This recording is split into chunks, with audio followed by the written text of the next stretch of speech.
Hai, selamat datang di channel cerita horor Senja Maghrib.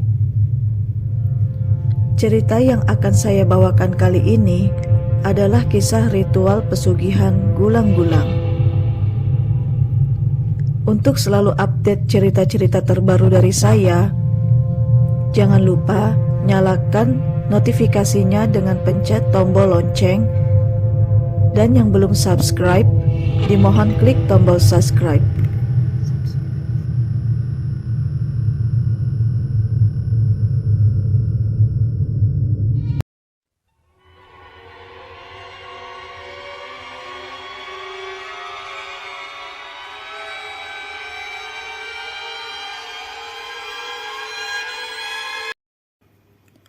Pak Sugito, atau yang akrab dipanggil Pak Gito itu, masih memutar otaknya memikirkan bagaimana cara agar dagangannya selalu laris. Setidaknya ia pulang dengan membawa gerobak bakso dalam keadaan kosong, laris manis terjual. Namun, ia selalu membawa pulang gerobak yang masih dalam keadaan setengah stok bakso yang terjual. Bahkan pernah sama sekali masih penuh, tidak laku, tidak ada yang memesan bakso Pak Gito seharian. Pak Gito yang kerja keras dagangan bakso gerobak berangkat dari jam 9 pagi hingga pukul 12:30 malam dan kembali pulang ke rumah.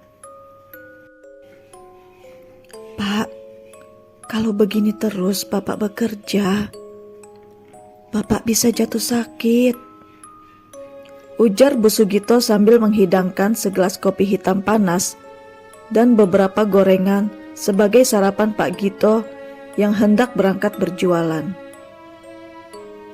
Aku kasihan lihat Bapak bekerja sampai begini, lirih Bu Sugito dengan helaan nafas sambil menatap suaminya dengan tatapan simpati dan prihatin. Apa tidak sebaiknya Bapak kembali saja ke sawah? Tambahnya lagi. Pak Gito yang hanya terdiam dari tadi sambil sesekali menyeruput kopi hitam pahitnya, tidak memberikan respon apapun kepada istrinya. Aku berangkat dagang dulu ya Bu. Yang sabar. Doakan saja daganganku laris manis hari ini, jawab Pak Sugito. Siang hari menjelang ba'da duhur, Pak Gito sengaja mengaso di sebuah warung kecil dekat musola di sebuah kampung yang masih terletak di sebelah kampung Pak Gito berasal. Tak lama kemudian, ada seorang pria berusia 30-an menggeser sedikit duduknya mendekat ke arah Pak Gito duduk. Baru keluar, Mang? Tanya pemuda itu. Iya, jawab Pak Gito sekenanya. Ya deh, saya pesen semangkok deh, Mang. Gak pakai mie kuning, yang pedes, pakai bakso urat ya.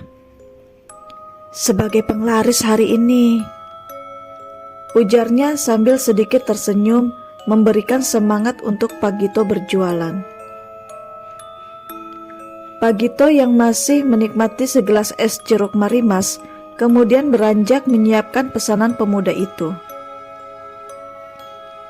Setelah selesai menikmati semangkok bakso spesial, pemuda itu pun membuka obrolan dengan Pak Gito. Percakapan yang membahas segala hal dari isu politik, kehidupan, dan mulai membahas tentang penglaris dagangan.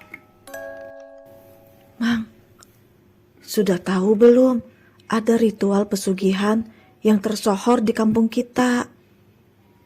Namanya pesugihan gulang-gulang. Katanya sih pesugihan yang gak pakai tumbal.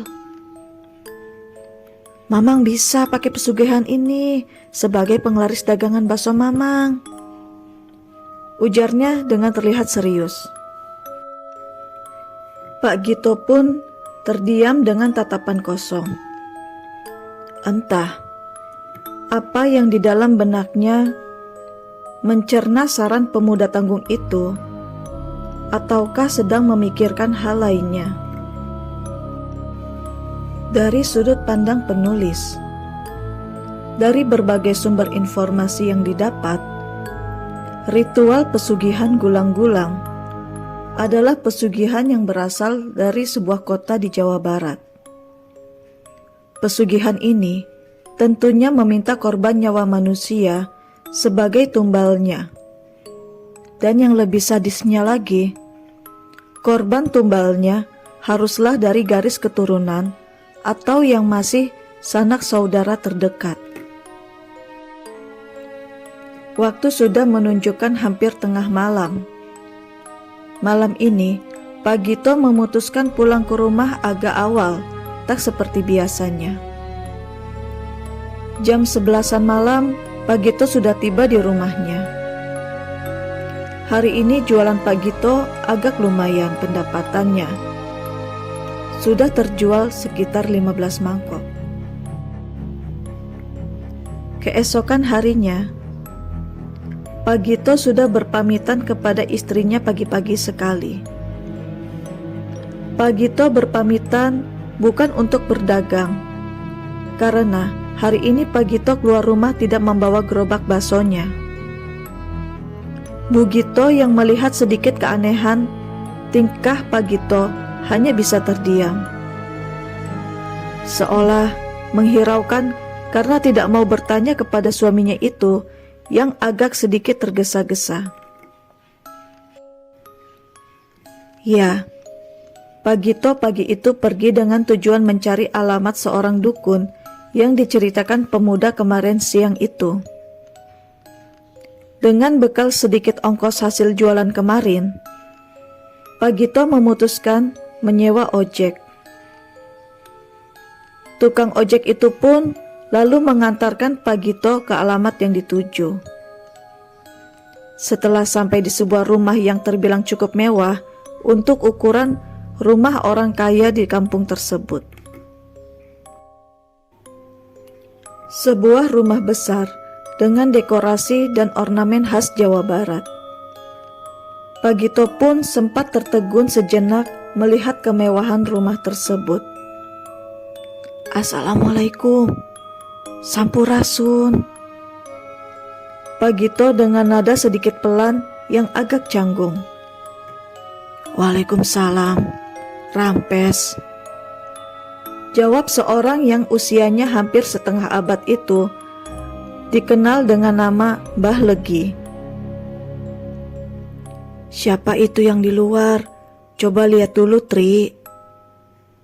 Perintah Mbah Legi kepada Lastri, putri semata wayangnya itu. Mau ketemu siapa, Pak? Tanya Lastri kepada Pak Sugito. Saya Sugito, mau ketemu Mbah Legi, sahut Sugito.